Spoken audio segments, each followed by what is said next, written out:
Il y a la prise en compte des compétences et du mérite dans l'individualisation, et jusqu'où aller dans l'individualisation des salaires, alors que le système de classification, effectivement, est une garantie collective. Oui, c'est le sujet de jusqu'où va-t-on en matière de garantie collective et à partir de quand on laisse la main à l'individualisation. Et c'est le principe de trouver les moyens de différents leviers qui se combinent pour donner lieu à la paye des salariés au bout du compte. La combinaison, elle est savante, elle est fine.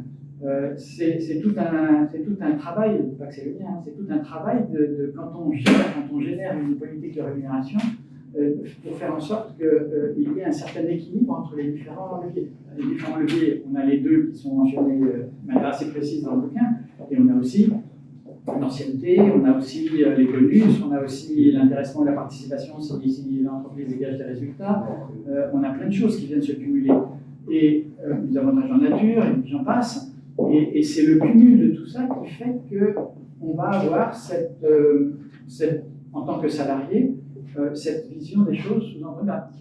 Oui, je comprends pourquoi je suis payé, je comprends pourquoi je suis augmenté, le cas échéant. J'ai une vision de tout ça et tout ça colle à peu près.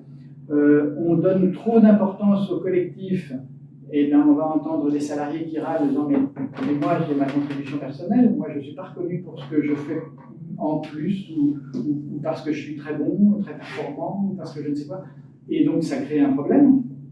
Et à l'inverse, si on omet évidemment, je l'ai converti avec une partie de la salle syndicaliste évidemment, si on omet les garanties collectives et qu'on laisse en premier plan ou de manière prédominante l'individualisation, évidemment, on n'est pas dans un équilibre satisfaisant non plus, et puis on est davantage, je le disais tout à l'heure, dans une logique de subjectivité qui est le contraire de l'acceptabilité sociale dont je parlais tout à l'heure.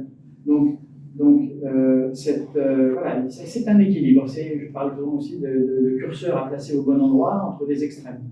Les ressources humaines, de manière générale, la gestion ne se satisfait pas des positions extrêmes. On est sans arrêt à essayer de trouver la bonne place du curseur entre les deux.